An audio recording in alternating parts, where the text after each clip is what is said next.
Hello. Good afternoon, everyone. It's nice having you here once again on our masterclass today. How you guys are doing? Please know that you can join this conversation live from. If you're watching on YouTube, you can be part of the conversation by dropping in your question and also drop your comments on the YouTube comment section. Once again, we welcome you to our webinar for today, and we have two very interesting, dynamic young men in the house. We're going to be talking about the digital natives of Africa. How, as a marketer, you can drive your marketing, uh, your market, drive your marketing with the guides to reach the Gen Zs and the alpha consumer with the kind of behaviors that you also need to understand with regards to this consumer segment. Um, Without taking much of our time, I want to once again welcome you to Marketing Analytics Masterclass. Marketing Analytics is African Premium Marketing Intelligence Company. Our focus is to democratize access to sophisticated marketing data, marketing insights across the continent. This is born out of a deep understanding of the African unique marketing landscape, and some of the challenges that we face in the business that we manage personally, and we felt that it is important that other businesses within Africa begin to get the right kind of data as per Africa market to make an informed marketing decision. So we aim to empower businesses of all sizes with the data driven decision that they need to make with all confidence. Our comprehensive suites include state-of-the-art marketing intelligence platform. We have a custom research and analytics platform. We conduct industry-led research and have an industry-led events and knowledge sharing platform that happens every May of every year. We also give strategic consulting for businesses, uh, various businesses. So today we have two gentlemen to discuss our topic for today. And our topic for today is we're discussing digital natives of Africa, a marketing guide to Gen Z and the Alpha consumer behavior. Like I mentioned before, we have two gentlemen. We have Chooks. We have Chooks joining us this morning. Chooks is the commercial director for Eskimi, West and Central Africa. Proud to joining Eskimi. Chooks was the director for Sendor Limited. Chooks has over 16 years experience. Chooks has over 16 years demonstrated experience of working in telecommunication, digital marketing industry. Is skilled in project management, telco network infrastructure deployment, managed service, mobile and content marketing, customer acquisition, telemarketing, and direct sale. And as the commercial director for Eskimi, is over the last 8 years, he's also had the opportunity of advising businesses of all sizes across the African markets, especially the West African and the Central African markets, on how they can reach their targets and how they can how they can better spend their marketing budget to reach their target audience across these various markets. Another gentleman that will also be joining us this afternoon, is Ola Dayo Adeniyi.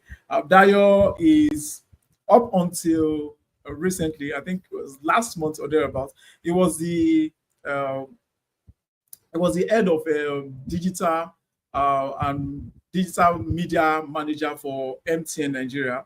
And proud to that, he was at Asa Mansard. Dayo is a result driven digital marketing strategist with expertise in performance marketing, growth marketing, campaign management to drive consumer acquisition, retention, and revenue. He began his career in digital marketing at Dokuland, Nigeria, leading strategy that creating and leading strategies that increase digital revenue and brand visibility. Over time, he's also worked at Asa Mansard, and as mentioned earlier, and was responsible for digital transformation of the entire group within the space for which he worked at ASA. Then he moved to MTN, where he was the digital campaign manager for MTN, focusing on customer acquisition, product subscription, retention, and retention for the MTN digital services, driving sustainable growth in consumer acquisition and revenue generation. So today we have these two gentlemen who are going to be talking on the topic that we have that we are going to be discussing on today. Without further ado, and not taking much of our time, I want to call on Chooks, who is going to lead in the conversation from there. Hi, Chooks. Hello, Victor. Hello, Thank you very much. It is very good to have you here. Yes, we can hear you, please. Very good to have you here today. Thank you for having me. Thank you for having me. Thank you very much, and thank the audience as well for joining us. I reckon that we'll probably take questions after or any other comments in the comment section while we continue. Awesome. Absolutely. I have just 15 minutes from what I've been told, so I have put something together that I'm going to share with you and talk through it, and hopefully you can benefit from it as well. Awesome. Let me know if you can see my screen. Can you see my screen?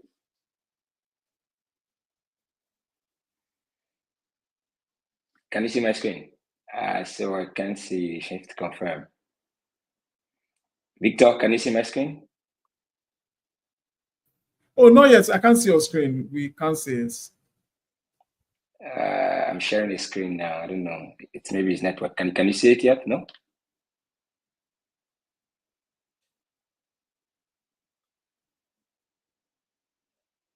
Wow.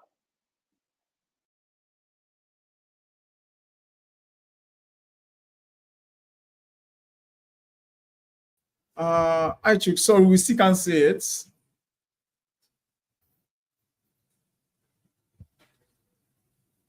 Can you see my screen? No, not yet. It's not coming up. Oh wow.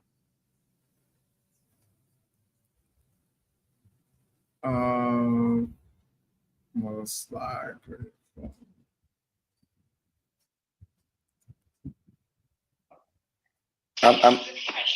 Refresh. Yeah, let me refresh. I'm refreshing to see whether. Yeah, I'm refreshing to see whether it will pick up. Can I understand this thing sometimes. No, not yet. It's not coming up yet. Sometimes it's the technology, and we all know that over the last couple of days, the network has been a bit. Yeah. But I had tried this out before we started, and I thought that I could see it anyway. You still can see it. Can I share? Can I send it to you? Maybe you can. Yes, then, please. You can then please, awesome. Please do that. Awesome. Thank you. Sending this to you now.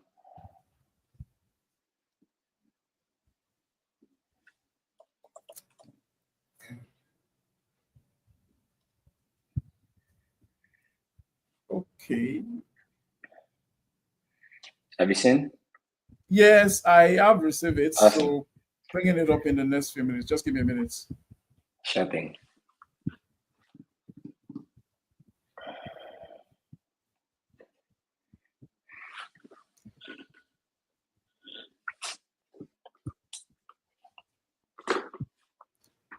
Okay.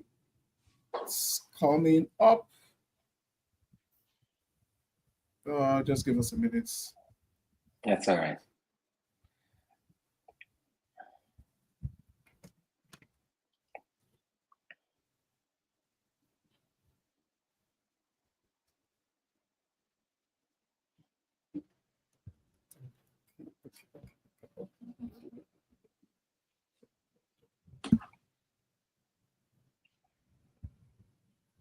Any luck with it?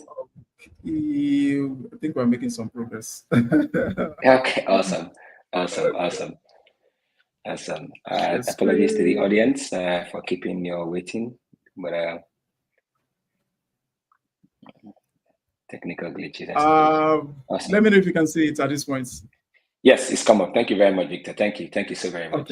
Okay. If you help me here to guide through the slides, because I can control this one first. So awesome. So if you can move to the next slide. So basically, today, thanks to Victor and Emily, we are today discussing ways that we can appreciate the engagement with Gen Zs and Gen Alphas while speaking to marketing. And just I thought I should just put some numbers up, because I'm a numbers person, I'm a sales person, so I like to use numbers to work through to give the basis for which we're having this conversation. So the penetration for mobile penetration in the world, it's insane right now. It's about circa 70% of the world is on mobile penetration, and beyond that, in Nigeria, we have seen significant adoption of mobile penetration and mobile internet as well, in the past year and two, with insane amount of data being consumed now. I think as at last year, I think it grew somewhere around, I think about 45% increment in 2024 in terms of internet penetration. And then you're seeing as much as 205 million devices available in Nigeria and 103 million users in Nigeria. The point is, we have a lot of youth-centric mobile savvy individuals in our country, and it's not enough that they are just available on mobile, but again, they are surfing the net sufficiently and also consuming quite a bit of content on the internet. So as brands, as businesses, how do you reach these audiences? How do you get across to them? I work with Eskimi. Eskimi is pretty much a creative and media tech platform. And what we do is to help businesses, to assist businesses, to collaborate with businesses, to identify their audience firstly, then engineer their creative such that it speaks to the audience in a manner that they drive the right attention and achieve through impact. Can you still hear me? I see my network is acting up. Let me know if you can hear me still.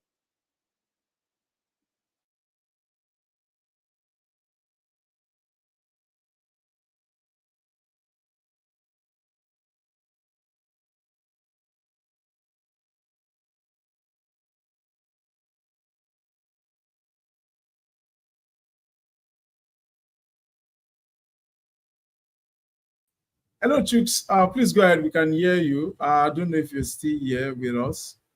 Hello. Hello, Chooks. Hello. Hi, Chooks. Are you still here?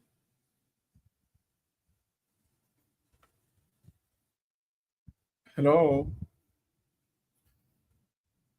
Wow. Okay. I think Chooks might be developing. Oh yeah. Okay. Is currently offline. I believe he's probably having a challenge with his network there. And while we wait and see if Chooks can join in, there's another young man I would like to also bring on stage. Ola Dayo. Dayo, are you in the house? Yeah, I could see him. Okay, so Dayo. Hi, Dayo. Hi, Dayo. How you doing? It's good to have you here today. Same here. Good morning. How are you? Okay, it's morning on this part of the world. Yeah. Okay, good morning anywhere you might be. But it's nice having you. Chicks was just going through some of the numbers. I think he had a bit of a network glitch there. Yeah. But again, let's hear your own perspective as regards to the Gen Zs and Gen Alpha, and how marketers within our ecosystem can actually reach this audience. And okay, what exactly are these audiences doing within this specific platform? Okay, let's. So I prepared to take us through my experience driving acquisition for my AXA Plus app, which targeted the millennials and the boomers, the millennials and the boomers mostly, when I was at AXA, right? So I put together a document just to talk through my experience.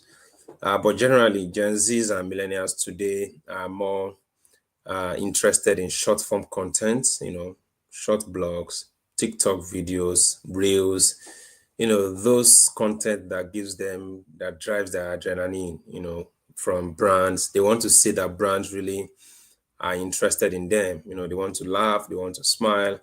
That's really what the Gen Zs are looking for. So the brands that are doing the best now, or that are most successful today, are really brands that have found a way um, to infuse important educational content in humorous ways, right? Those are the brands that have, found very good ways to talk to Gen Zs and millennials today.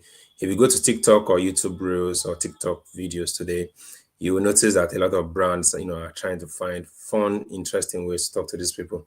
Look at what UBA is doing, for example. Look at what there's one HR brand in the UK that has found a way to talk to these people, and people then follow them just because of this kind of content. But at AXA, I'll talk us through our strategic execution to drive about 150,000 app downloads in 16 months, and then how my AXA Plus was able to become the most downloaded insurance app, within this same period. So if you want me to start on that leg, then I'll kick off. That's beautiful to hear. Please go ahead. So I guess Chicks can come in later and we'll take that part as well. All right, thank you very much.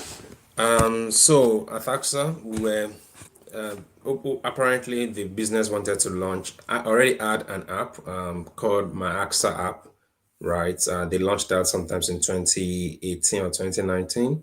But obviously, every business tries to grow, and then they wanted to launch a second version of the app. I joined in 2020, and part of my work was, of course, to work on the content, work with some of my colleagues, and then ensure that the app launches. Anyway, I think we launched the app in April 2021, and I had to put together the go-to-market strategy. This go-to-market strategy targeted two groups of people: the young people who are interested in insurance, car insurance, health insurance, who importantly needed to manage their health insurance from the app, and then who needed to buy car insurance, and of course, people that also needed to invest their money in a money market fund, right? So what was the strategy and execution that we put together? First, we were not fully, it was not a standalone product, right? Remember that you need to have an insurance or investments account with AXA before you can even use the app, unlike your normal Carrywise, Piggyvest, that were standalone products, right? So the first thing we did was to also try and take learnings from these product-led companies. And so we created an app landing page. This landing page, we had to work with the UX and engineering team, to create a dedicated landing page for the app so that anybody that goes to that landing page understands at a glance what we are trying to do. So they know they can, download the app, they can sign up for investment portfolio, or they can just even sign into their insurance account. So that was the first strategy for us. Number two was then devising or determining the multi-channel marketing approach that we want to take. What channels can we acquire customers from? Can we get downloads? So our key metric will now be cost per install, right? So we will obviously identify Google Ads, Meta Ads, email marketing, and then content marketing. These were four important channels. On Google Ads, apparently, because Google has one of the largest inventory where you can use to advertise, versus Meta also. So we launched campaigns on Meta Ads, on Google Ads for direct installs. But we were very careful about the people we are trying to target, because remember, like I had said, even though we are looking for young people, we also want people that are interested in investments and people that already have sort of an account with AXA. Part of the things we also wanted to do was to move people from, the website onto the app, right? But number two strategy, multi-channel marketing approach. Number three, then determining how to personalize content for these people. What kind of content can we create that will make them know the reasons why they should download the app, why they should, even move their account into the app instead of using the website. So of course, we created educational apps. We had a graphic designer who put together the videos. After writing the script from the digital marketing officer. Then app push notifications was very important. You needed to be top of mind. We also did website push notifications. There was an app, apps flyer that we integrated with, where for everybody that visited a website, we wanted to push a notification telling them they can go to the app to do the same transaction with the business. And then, of course, we leverage social media posts. So those were other things we were also doing, because we know that the target audience, these young people, these millennials, are on these channels. You know, they want to watch videos. They don't actually want to read blogs. Of course, we also put out blog articles, but we realized that the videos probably do a lot better. So we produced about five or six videos. Then we did a lot of push notifications, both on the app and on the website. And that gave us a lot of leverage, because people then started, taking actions. They would come into the app, they would sign up to their investments, they would put money on that for assets under management, and so on and so forth. Then, of course, the social media post. Even though we weren't getting the kind of engagement we wanted on social media, it was still a way for us to get what I call top of mind, knowing that we are there and they have the app to, do their insurance transaction or invest their money is always a good thing. So we continue to do that in partnership with the overall marketing team. And then we did our normal SEO and organic content. This was optimizing our landing pages, optimizing our blogs to target key financial and industry keywords for the business. So the four major strategy we took, to drive downloads and acquisition for the app were really app landing page, taking cue from the normal product-led companies. Number two, multi-channel marketing approach, which included Google Ads, Meta Ads, email marketing, content marketing. Number three, content personalization, videos talking about the product, app push notifications, because we know that if you are on your phone, you are going to get the app push notification. Then number four, SEO and organic content. Then, because of this four approach to our marketing strategy targeting these young people, these millennials, we were able to achieve, like I had mentioned before, about 150,000 app downloads in about 16 months, which made my AXA Plus the most downloaded insurance app in Nigeria.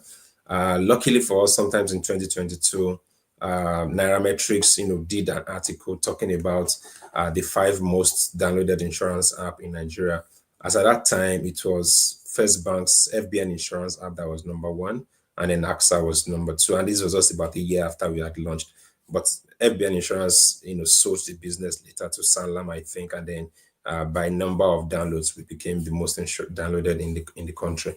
And the app generated about 1.1 million pounds in revenue. If I put that in Naira, that's about 800 million Naira in revenue over that period, which also, of course, was significant in the number of purchases of insurance and then in the assets under management. Investment, of course, was the bigger lion's share, was the biggest revenue driver, because we targeted a lot of people with that, because it's easy for you to enter the business with investments, knowing that everybody wants to save money, everybody wants to earn interest above the inflation rate. And then finally, we also used AppsFlyer to do mobile attribution. AppsFlyer told us exactly the channels that were driving acquisitions for us. So we knew that Google Ads, for example, we had more customers being acquired via Google Ads, and also followed by organic, and then lastly, Meta Ads. And of course, we were also looking at the CPI, cost per install. So at the time, we even had to shut down the Meta Ads entirely because the cost per install was quite above our target. Then talking about budget optimization strategy, now that we've talked about the strategy that we used for our GTM, and then we've mentioned the key success metrics which we achieved. Then what did we do, to continue to improve things? Because remember that in marketing, it is beyond just your GTM. You also need to look at continuous optimization, to drive continuous growth. So, of course, we were ensuring that our budget spend was on the best performing channels. So that's number one way to optimize your budget, to optimize your campaigns, to optimize your GTM. So we moved budgets from low performing channels to high performing channels. So we realized that Meta Ads, even though it was giving us installs, the cost per install or cost per acquisition was quite high, as at that time, maybe about 700, 800 Naira. Google Ads was roughly about 200 Naira. So it was a no-brainer. So we just moved our budget from Meta Ads to Google Ads, right? And then this was not just done based on CPI alone. We also used data from Google Analytics, right, and Firebase. Number two, we did a lot of retargeting and lookalike audiences. Remember, I had said that business people or customers who were already in the business, were easier to move from the website to the app, right? So what we did was to collect this data, and then do retargeting and lookalike audiences on Google Ads and on Meta Ads, right? And then, of course, via email marketing. So via Google Ads, once we take the raw data, we do retargeting. Then we tell Google Ads to create a lookalike audience of this group of people. This, of course, gave us higher engagement and at a lower cost, at a lower CPI. And then finally, we did mobile attribution, which I had mentioned before. It is critical to know exactly where the customers were coming from, what channels were driving them, and even the type of customers that were coming, right? So AppsFlyer was very critical to us, which we used to track number of downloads per channel. And then Firebase was also very critical because it told us, it's like the analytics for mobile apps, right? It told us exactly the channels, the behavior of the customers, the time that they downloaded, and then what actions they took within the app. And then we're able to then make changes based on that. So generally, beyond this experience, when I dial it down to what are the youth consumer behavior really, you can break it down into three major areas: communication preferences, you look at their purchase triggers, and then you look at how they want to engage with the brands. So the first one really about the communication preferences, they want to engage with short form content. Today, you know that if you go to your phone, the most likely thing you come across first are videos, either from TikTok, from Twitter. In fact, if you want to, have fun, you want to laugh today, you can spend 3 hours on TikTok and you will not get bored, right? So brands must find a way to fit into this communication preference. At AXA, we're also trying to do something similar, but it was just as I was about to leave. But if you look at AXA's pages today, you'd see a lot more videos, right? So youths, millennials are looking for more short form videos. They do not necessarily want to read, bulky content. Videos can do it for them. Number two, infuse entertainment into your educational content, right? The life is already boring It's already boring enough, right? So why not make it fun? Why not make it short? Why not make it interesting? So consider infographics, explainer videos, storytelling ads. They are highly effective. They are highly effective. People really want to have fun. They want to be entertained. So while entertaining them, talk about your products, talk about what you do. Then they prefer direct engagement, direct interactive engagement. So where you can do polls, where you can do live events, because they want to know that they are a part of the brand. They don't just want to be sold to. And the insurance is really a boring industry to sell. But the reality is that with insurance, with a bit more education, with a bit more entertainment, they might just understand how important it was for them. Part of the TikTok strategy we had put together then was to find a way to break into the entertainment area for insurance, where we were trying to use everyday products to relate to insurance. An umbrella, for example, will be your coverage, and that's something everybody can understand. And of course, blogs are not out of fashion yet. So while you are saying you want to move into videos, still put out your blog articles for SEO purposes, because people still search even after watching videos, because they want to know that you are real. Remember that we are also in the age of AI, where anybody can use AI to put together any kind of video, right? So beyond the fact that you have put out videos, right, you should also do your normal blog, so that when people finish watching your videos, they also go to search and they see that you are actually real. Remember that brands like Carrywise, Behaviours used blogs, to really drive their customer acquisition, their customer retention, to drive product knowledge. And so far, blogs are not out of fashion yet.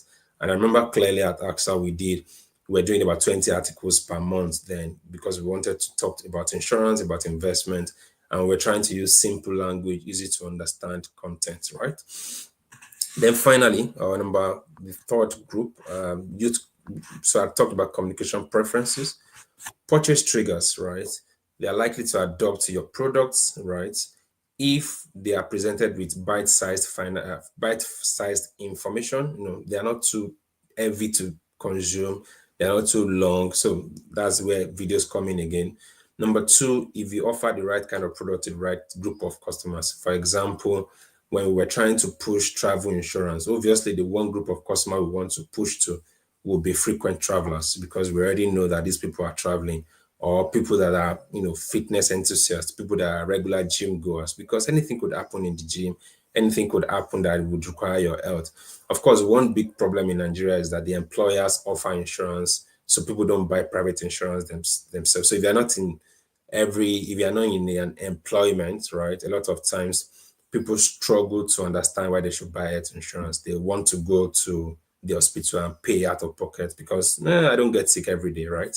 But it is critical to know what will make them adopt this product, and it is by knowing their pain points, right?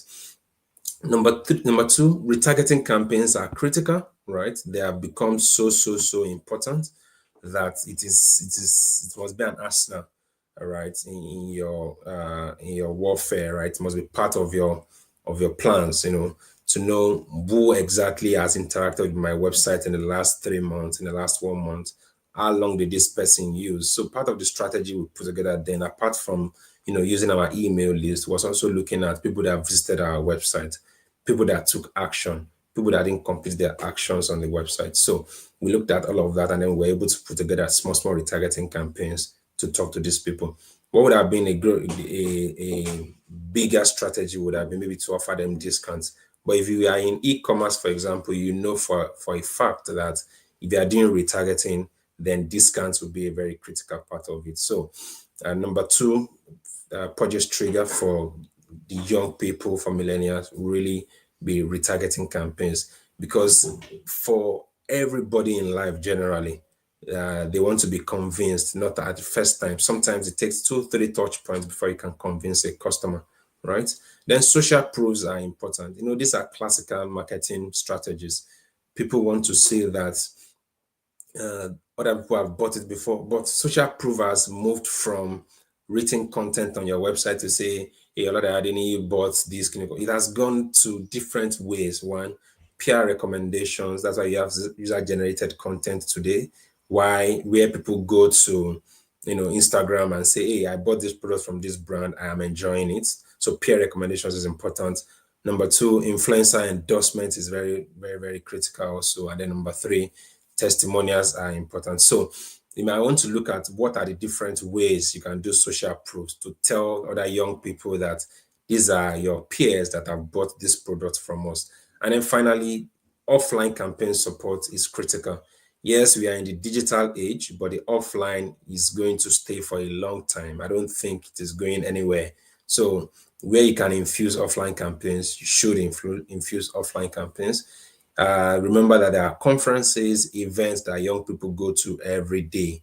If you look at Red Bull, for example, the way they have, put together their event is really targeted at young people, dance competitions, music competitions, rap battles, and so on and so forth.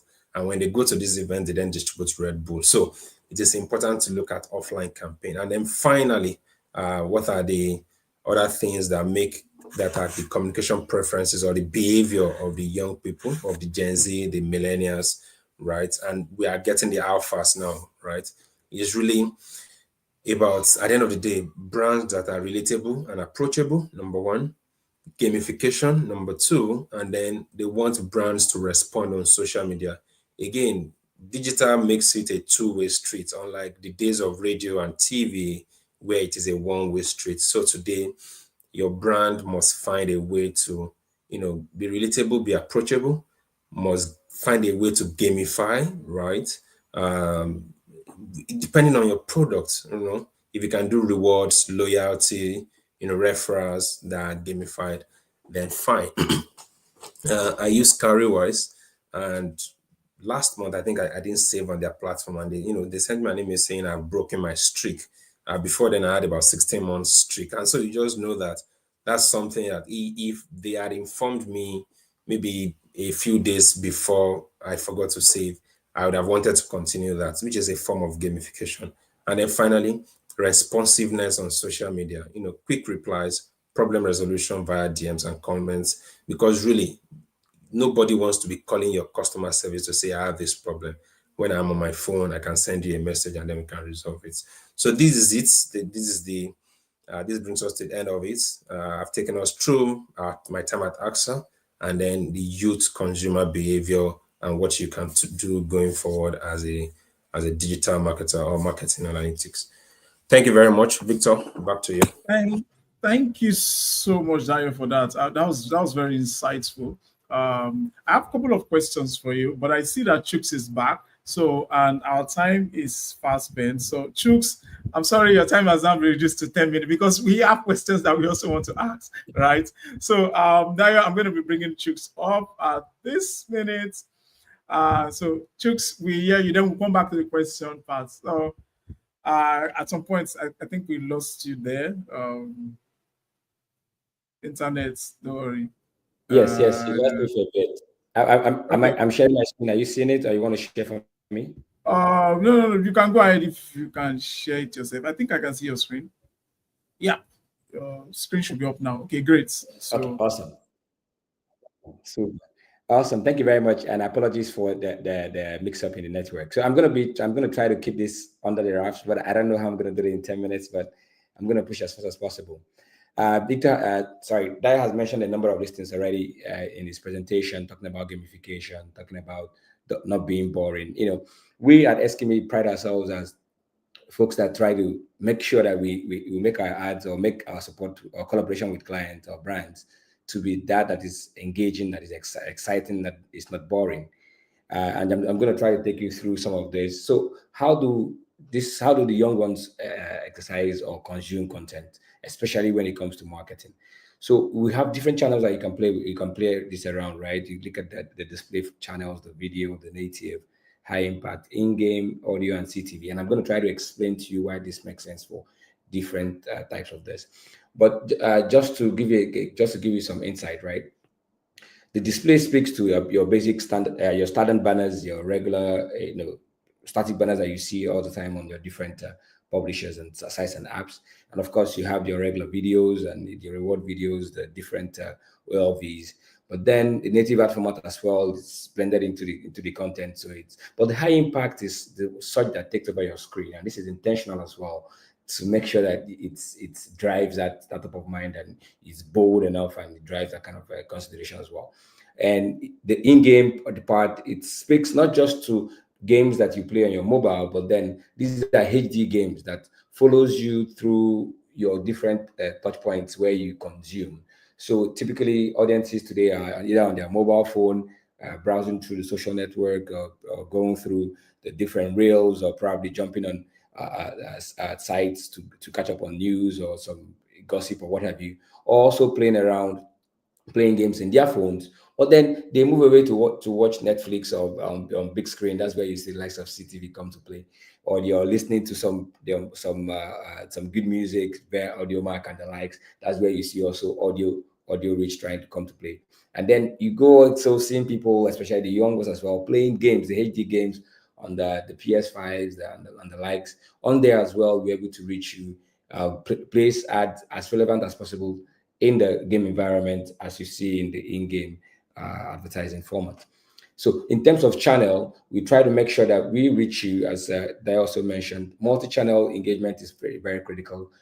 So that even as you have the above the line, the out of home and all of the traditional means on the digital front, while you're playing even on social, even on the website and apps, there are also other ways you can use to reach your audiences so that you make sure that you reach them around the time that they are available and also on the platforms that they are consuming and they're very available as well.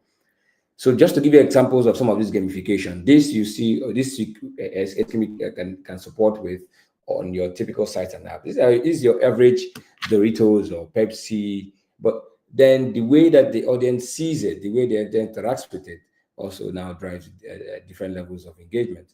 In this sense, doing with this kind of creative formats or what we call the rich media format under the gamification ad section, you see viabilities drive significantly. And besides that, also it drives top of mind. It drives that consideration also, because when you play and it sticks in your head, when you engage with it, it kind of builds an affinity to that brand. So the likes of in this case, you see Doritos here is actually a game that is in real time. Literally, you can actually immerse yourself in the game and try to. I mean, there are different formats, but in this case, while you're playing it, while you're doing this, you can compete on it, try to get scores, all of that. And there are different other formats as well. The augmented reality, this allows you to actually infuse yourself into the ad, so much so that you can play the game in a live environment. You just need to, as you can see, for example, in the Doritos case, you can actually be in the live environment playing the game with Doritos. This kind of sinks in the brand and the brand emotions, what they're trying to actually achieve into your mindset, into your consciousness when you think of it from the brand perspective. There are different types of formats. So we understand that the youth, of course, because of attention gaps, either playing on the rails or static banners today don't control that level of attention anymore. So with creatives that have some sense of engagement to it, some sense of gamification, some things that get you interacting with it, kind of gives you that the next push or the nudge to actually not just interact with the ad, but also remember these ads, remember these brands, and of course drives in consideration at the end of it. So there are different formats here. I see gamification and animation, the 3D formats, and for different brands. And by the way, not all creatives work, but depending on the objective, you attach the creative that will suit.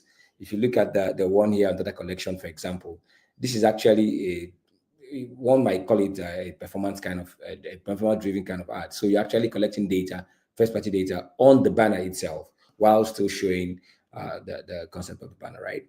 And then, of course, you have the first perspective. At the time this rained sometime last year or so, when it used it for out of home billboards. But in this case, it gets your brand before the audience. And the young ones today, the Gen Zs, the alphas, they are about, there's so much they see every day, there's so much they consume every day. So attention is very short. And to make sure that your brand stand out, creatives like this push the limits for you. We've got the high impact. I think I was mentioning this earlier before my network cut off. So it takes over the screen, but it's not just enough that it takes over the screen, but you can see it moving around. You can actually, like you see in the case of the copy, you can see that thing dropping out there, and you can play around with it even before it takes over your screen. So also is the Fanta case. I don't have a lot of time, so I'm going to try to move fast, and I'm happy to take questions afterwards. So earlier they also mentioned, multi-channel play, right? We understand this as well, even at the SKB level. Even though we are specifically on, our core basically is on sites and apps, we're also able to cross different platforms. So we're able to also consume or extend your engagement on social using the average sites and apps. So you can imagine here that we're able to extend the feed on Facebook, for example, or Meta, on sites and apps. So you can see this now on your typical Punch or any other publisher, or even as you're playing a game, Candy Crush or what have you. In this case, you see, in this case, the lush hair, the video here is a YouTube video actually, but again, you still have some banners showing you the different concepts of the ladies that they're trying to promote to you, the hairstyles, the designs, and yet you still a video to tell the whole story. Same also, you can upscale even movies. So I intentionally created this in this manner so you can appreciate that across different segments of industries or different verticals of businesses, you can actually use different creative formats to tell your story and get it across to your audience. Still talking about crossing across into different platforms outside your social, from social into web, or from web to social. So all of this you can play around.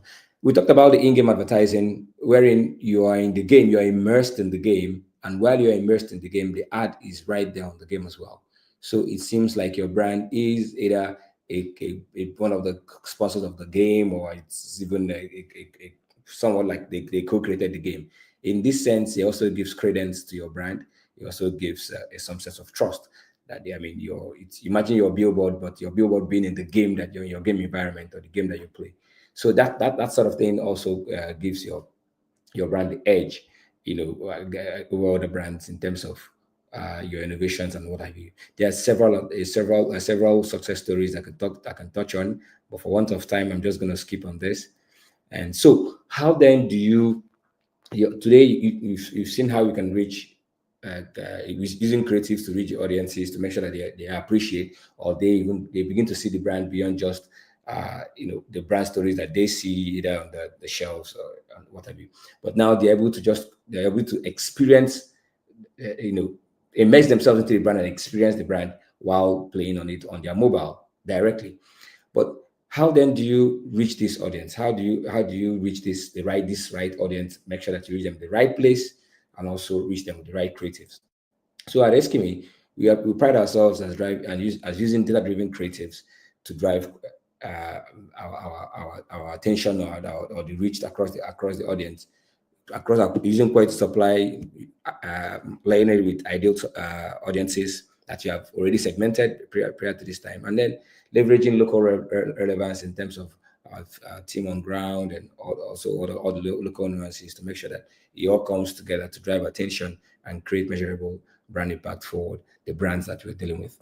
And if you think of the local nuances here, we have some cases where we even have to, in some creatives, we actually play with languages where we serve ads, making the content in the local language of that particular location. Say, for example, you're dealing with the northern market, for example, you create your content in northern language, in Hausa, in Fulani, or in any language that particular to that market. So also we do in some markets we play with broken English and all of that. So in all of this, your audience not just connect with you at the level of the creatives, but also at the emotional level where they think that, hey, you thought about us to come to us with this. So they easily consume your content without a lot of restrictions. Then how do you reach this audience? We have segmented over the years in this Eskimi have worked with several brands, and in doing this have built a very large pool of audience segments, segment them into different interest groups. And when we try to reach our audiences, when we understand the TG, we try to build them into these segments. And when we build them in that segment, we also try to look at the placements. Should we see this kind of audiences, or where do we see this kind of target audience that we're looking for? We also create placements to make sure that we reach them. By the way, for placements, we're able to reach in Nigeria, for example, we're able to reach about 50,000 of them across international and local sites, some of which are directly plugged into Eskimi as a direct partner. Then, of course, you can use the contextual method as well, wherein you're not just following the audience, but then the audience are able to see your ad upon keying in or particular keywords triggering your brand placements. Say, for example, you have Nescafe, for example, and then there's a mention of coffee on the publisher, then it shows your ad, for example. So things like that you can play around. Other things include the likes of economic class segmentation. This helps as well to understand not just the audience in terms of their age bracket and where they are at, but then what are their spending capacity? What can they consume? At what level do they operate? And this you can use to place relevant kind of ads as well to them. But we have identified, as Dai also mentioned, that boring, but you don't want your ads to be boring, and we have found that boring is expensive.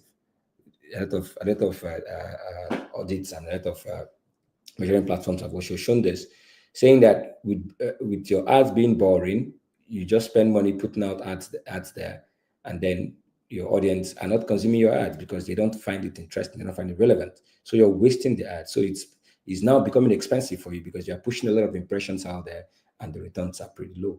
But when you take some time to spend time doing, make sure that your creativity is strong and that you're speaking to the right audience, when you put it out there, then even though you may not do as much impressions as others do, or those that are boring do, then the impact is higher.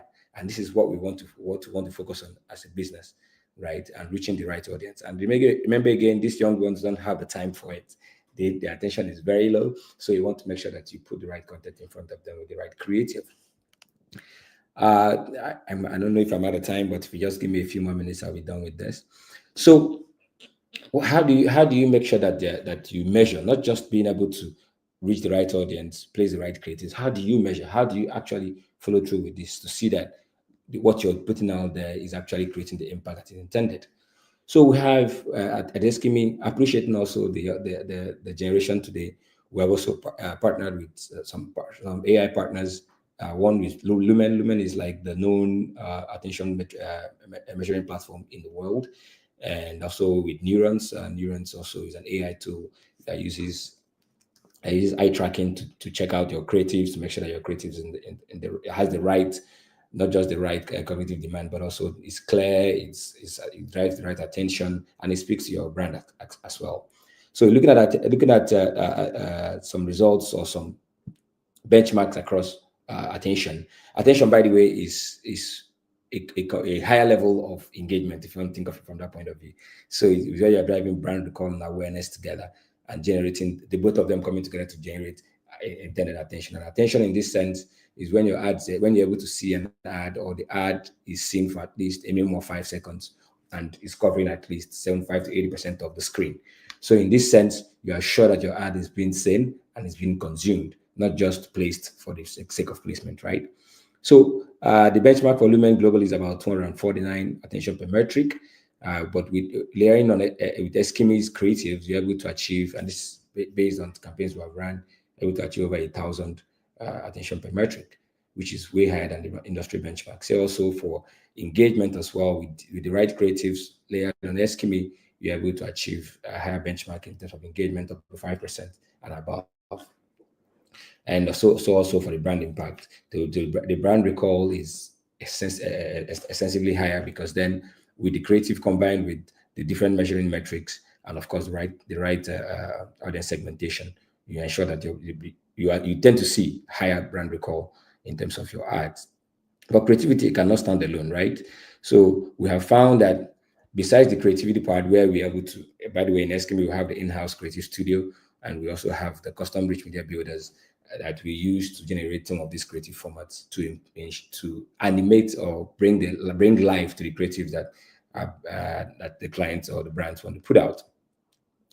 But beyond the creatives, the validation is drawn from I mentioned earlier, the AI neurons. With the neurons, it's able to look at your creatives, appreciate if the creative, both the layering, the wordings, the items are enough to drive the focus, the cognitive demand, the clarity, and also the engagement. And you can use this information to investigate your creative more, like before you actually put it out to reach out to your audience. And even when you have done so, you can actually still measure the impact thereafter using, of course, with the Lumen attention metric.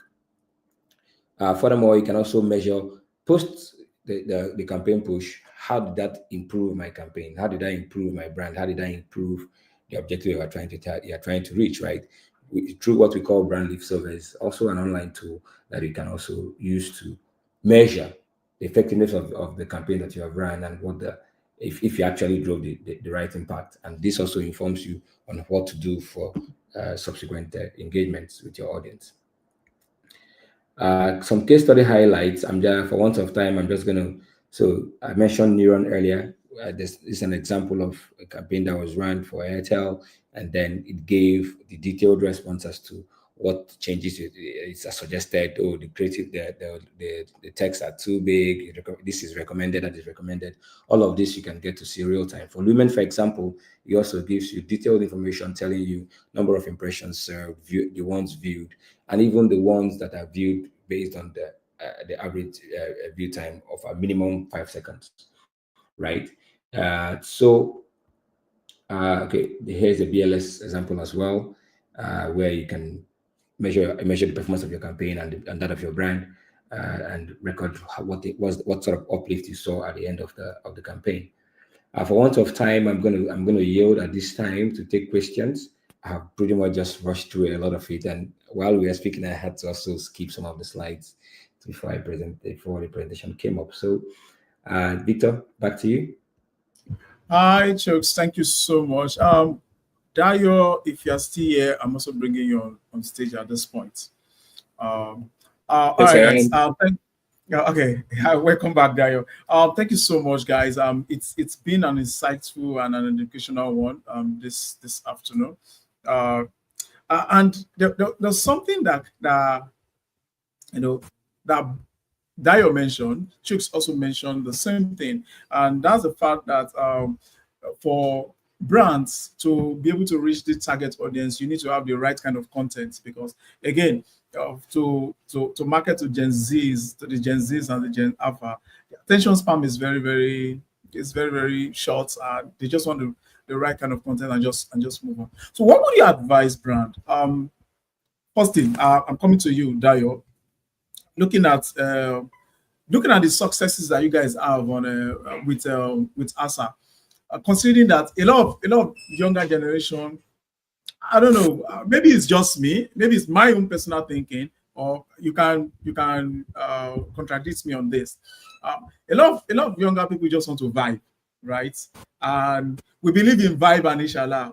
I personally don't feel that a lot of young people are interested in investment, let alone investment that is backed by an insurance company, right? And just looking at the number coming from your end, ASA becoming the most downloaded insurance app in Nigeria, and all of that figure, I was like, okay, this is interesting.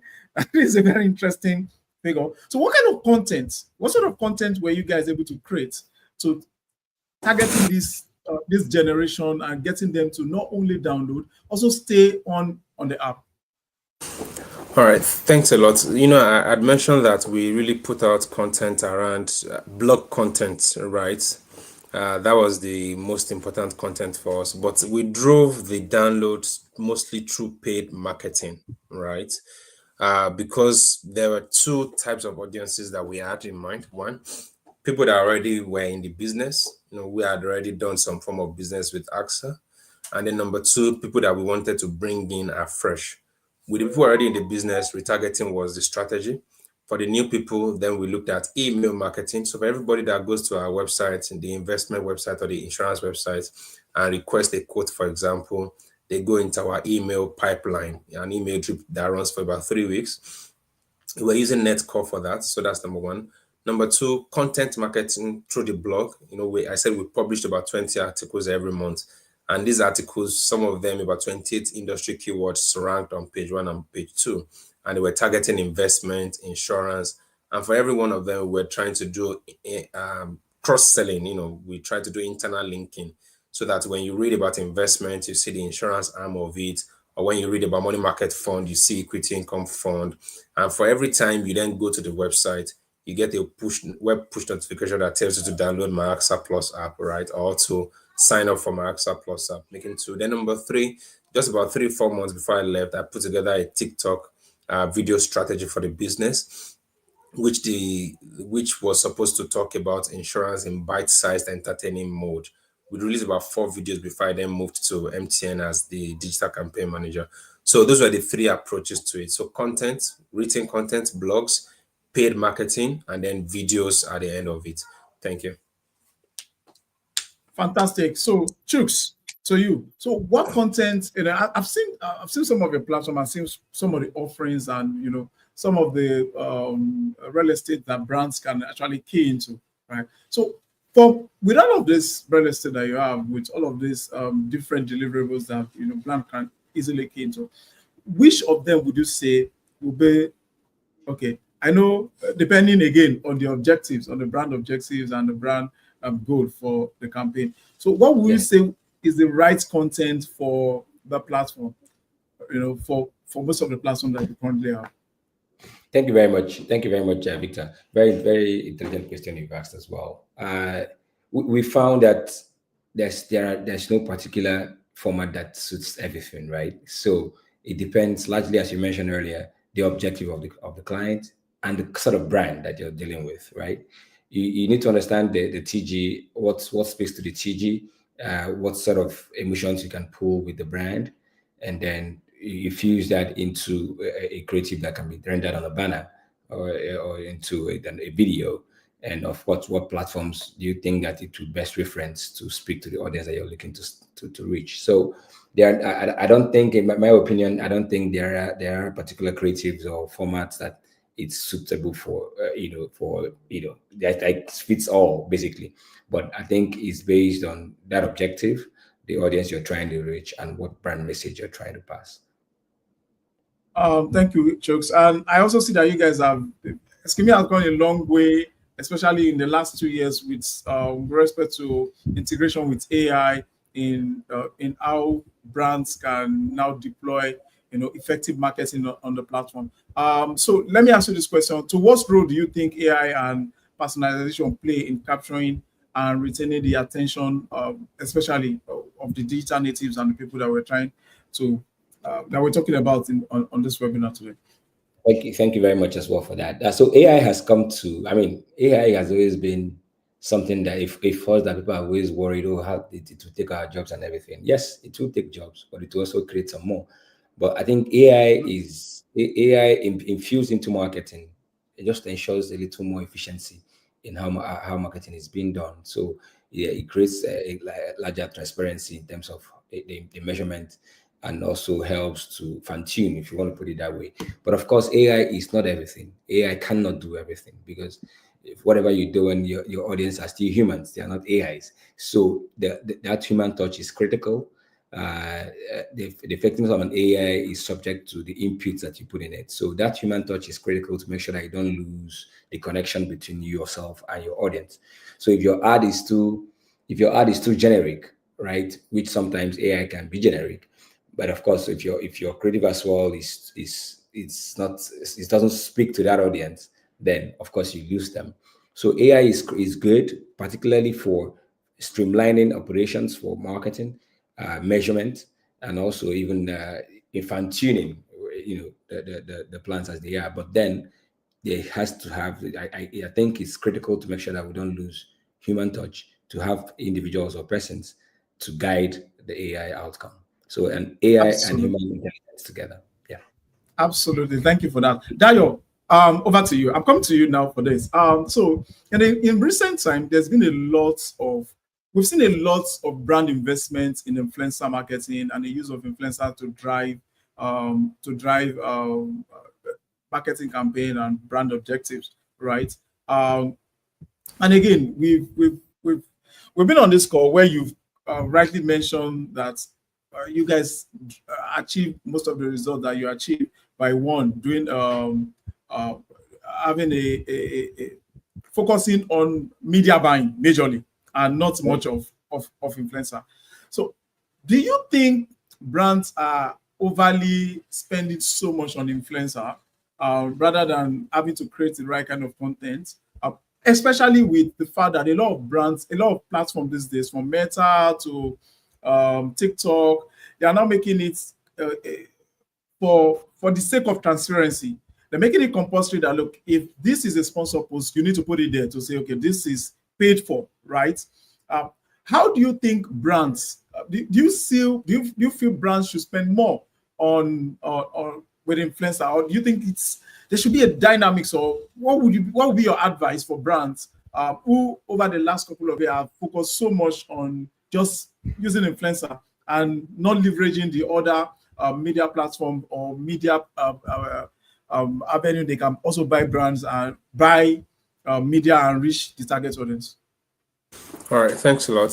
So I think what should influence or determine the use of influencer marketing again is your objectives, right? Remember that the brand we were trying to work for is a well-known brand. That's number one. Number two, people have a negative opinion of insurance to some extent. In fact, that's something the industry is trying to correct. People believe that insurance is happy to collect your money but loath to give you back, right? Which is very wrong. Isn't that the truth? No, but that's not the truth, really. There are Okay. so many people that have good experiences. But again, insurance is there to protect you and, of course, protect themselves, right? Naturally.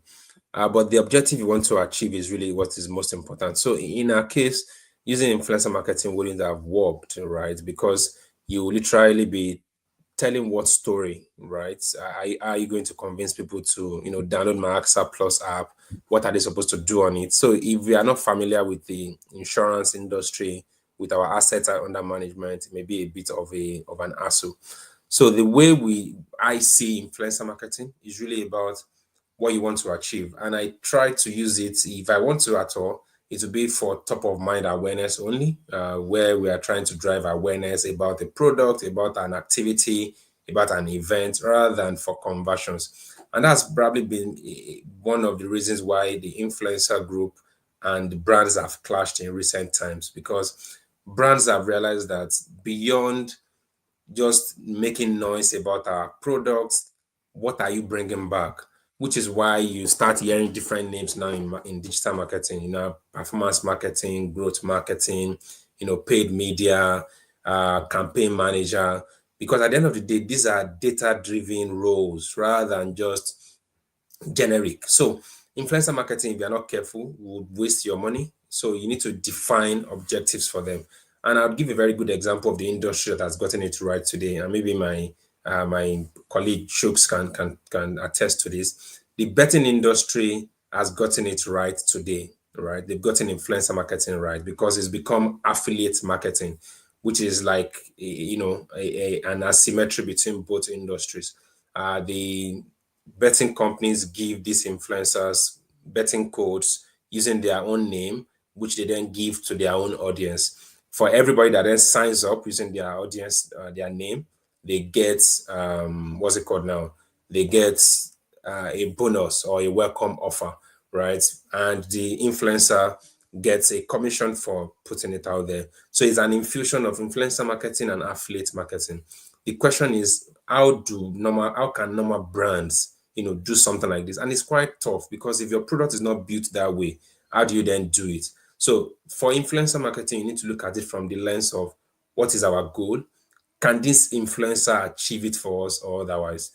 So if the influencer can achieve it for you, then of course you go for it. If not, I would suggest that you go for your normal paid media buying, as long as you understand the platform, Google ads, Meta ads, LinkedIn ads. At a time at AXA, we even dropped LinkedIn ads because the cost per acquisition was quite high and it wasn't giving us the kind of value that we wanted. So it's a balancing act, right? It's determining what's most important for us. But if you want to use it for top of mind awareness, then influencer marketing is fine. You can use it to make noise and then you support it with paid media marketing. Anyway, in marketing, no strategy can stand alone. Thanks. Absolutely. Chooks, let's see what you have to say. Thank you very much. I think, as they have mentioned, so no strategy stands alone, really. And yes, influencer, it's using influencers. It's an interesting way to also generate a good content as well as drive brand affiliation. But while you drive that, it's also advised to play around, with other channels. At Eskimo, our belief is that marketing is a 360 play. So while you're doing your paid channels, it makes sense to also try out the influencers, do your out of home, do what have you. Depending on, again, I always go back to what is the brand objective, who are the target audience, and what message are you trying to pass on. So once you identify that and you find a influencer that can drive that for you, that makes sense. And it's within there, it also fits into your budget. But if the influencer cannot drive that for you, and I mean, some people just go ahead and say, "Oh, this guy is trending now. Let's take him and do that." That doesn't necessarily guide, the outcome you're looking for. So once you identify what the objectives are for your brand, the target audience, and you appreciate again what message you're trying to pass on, which will of course translate to the outcome that you're looking for, then it guides you on the channels to play with. Interestingly, that you mentioned performance marketing, and I recall a report I saw recently about how a lot of CMOs are moving from brand marketing and from brand marketing to performance marketing, right? And the danger in all of that, right? About how performance marketing is quick wins, and a lot of brands are beginning to neglect. A lot of CMOs are beginning to neglect their brand for the longer win and just focusing on a quick win. What would you have to say with regards to that? Again, even in our client, we begin to see that, okay, people are just after, okay, you know what, let's focus so much on performance. How can we generate quick wins from this and not much about building the brand, right? So what would you say to brand manager who are so focused on performance marketing and not much of the brand marketing per se? I don't know if you understand my question. Yes, I did. So I think it is natural, right, to want to move to performance marketing, and the reasons are very simple. Brand marketing is really tough to track. It's really tough to track the effect of marketing on a brand if it is not directly tied to customer acquisition, customer retention, sales, and revenue, right? And that's one of the biggest problems that CMOs have, today. When you read different, case studies, different reviews, feedbacks from CMOs, one of the problems they mention is that they are sometimes unable to track exactly how their brand marketing, brings revenue back to the business. And in marketing, what I had realized in my short years of experience is sometimes it's not a 50-50. You can't say because I put out 50%, or it's can't say because I spent 50 million naira, I'll generate 100 million naira. A lot of times the attribution modeling, would determine how you are able to, conclude or tie your marketing activities to your results, right? So the reasons for moving to performance marketing was really to try and tie marketing performance to business performance, right? But if brands don't take care, they might be at the expense of brand marketing, which is something I also appreciated AXA for, where we try to separate brand marketing from performance marketing. So they pulled out the digital team to focus on performance marketing, right? To focus on driving performance via the website, via the app, sales, revenue, customer acquisition, while leaving the brand team to focus on offline campaigns, brand marketing, sponsorship, branding, all of those fine niche area of brand marketing. And at the end of the day, of course, they also carry the revenue, target of the business, but maybe they don't necessarily directly tie their activity back to revenue. So what I'm saying in essence is brands must not leave brand marketing rather, in favor of performance marketing, because the foundation for performance marketing is really brand marketing. If people do not know your brand, right, there's no performance marketing you want to do that will give you the kind of revenue you want, which is where brands like Eskimi come in, because they understand how to gamify your brands, how to put out, top of mind campaigns, even conversion campaigns. And people can then say, oh, I know this brand. They are the ones that have the best internet. They are the ones, that offer Pepsi, and a lot of times I've interacted with their ads. So the question is, do you want to leave brand marketing for performance marketing? No. You must find a balance between both. If necessary, you can pull out a performance marketing team to focus on performance marketing, give them your KPIs, give them the targets, and let them, work towards that. And then they need to rely on brand marketing for offline. Remember, I said the other time that while we were doing our digital marketing, our performance marketing, the offline campaigns were ongoing, where people continue to know about the brand AXA, which is one of the strongest brands in the insurance industry. So yes, performance marketing cannot stand alone. It must be in partnership with brand marketing. And you must not abandon brand marketing for performance marketing, no matter how tempted you are to tie marketing activities to marketing results. Thanks. Thank you so much. Our time is past spent, but before I let you gentlemen go, so 3 words of 3 things that you think brands should focus on. I'm going to, from both of you guys are going to tell me individually, what are the 3 things that you feel brands should focus on moving forward in addressing the needs of the Gen Z and also putting their brands in the as a focal point of this target group. I'll start with you, Chooks.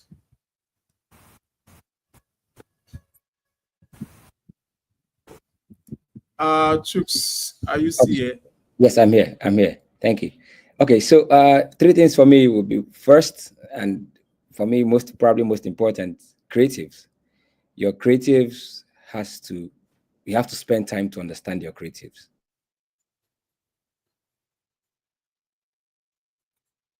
I think it's absolutely important that you take time to appreciate the creative, because the creative is what represents your brand. That's what you put out there. So it's very important that your creative is clear and that it passes the message that you wanted to pass, right? Secondly, I think also that,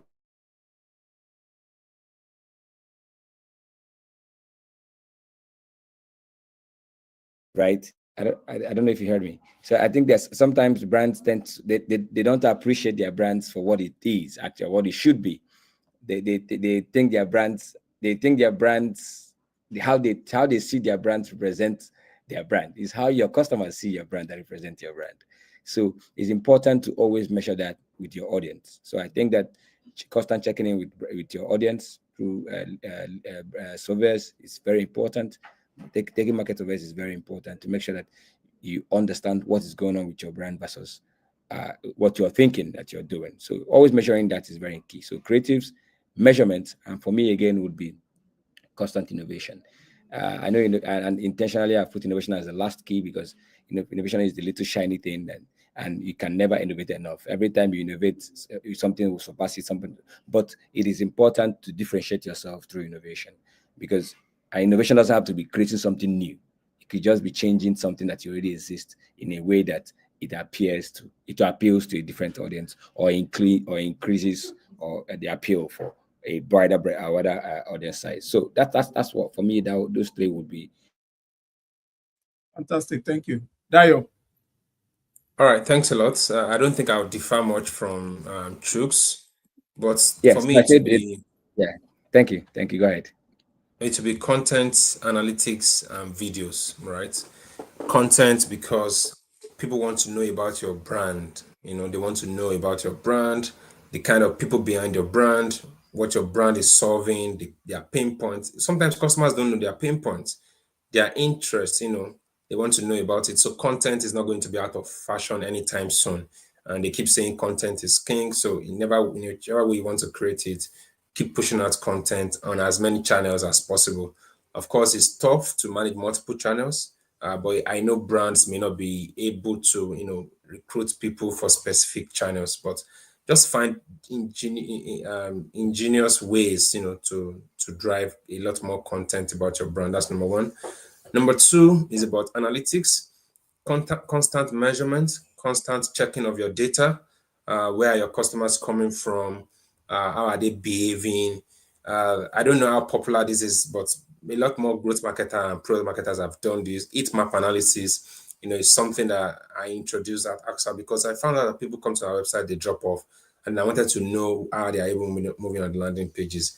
That was a different kind of analytics entirely, different from Google Analytics that is more common.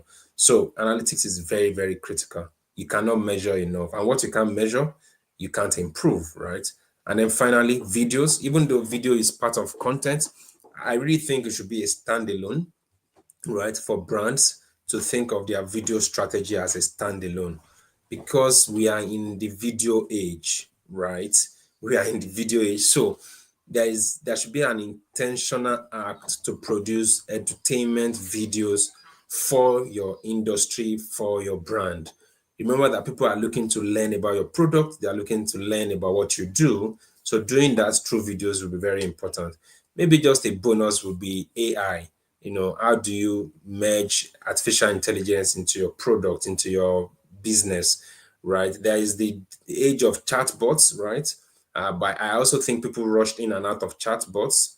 But if there's a way you can infuse AI into your business that would make customers feel a part of it, then fantastic. There's a brand I was researching recently, and they created something called Asta GPT. What's it about? It's really a chat GPT for their own brand to answer questions of their customers, who are looking to understand their different tools, their different, products. Just go to that Asta GPT, ask a few questions, and then it answers it for you. So it is quite very important that brands look at content, analytics, video, and where possible, AI, maybe a self-chatting platform where you can answer simple questions for customers. And that's about it from me. Thank you. Thank you so much, gentlemen. I really, really appreciate this time. Thank you so much for your time. We've been here discussing this for the last 1 hour and some minutes. It's supposed to be for 1 hour, but again, because of the glitches that we experienced at the initial stage, we just felt that we should extend the time in a little bit. Thank you so much, Dayo. Thank you, Chooks, for this. Again, the conversation will continue on our website. Please visit marketinganalytics.africa, marketinganalytics.africa. We will upload this content on our YouTube channel. You can go on our YouTube channel to have a look at it later, to rewatch it and over again, and also be sharing to everyone that subscribed to our email list, which, as at the last time I checked, was going towards about 1,000 and counting, right? So Thank you again, gentlemen. Thank you very much for everyone who has joined us this morning. Have a wonderful rest of the day. Thank you so much, Victor. Thank you, See you again. Jules. Good seeing All you right. again. All righty. Bye.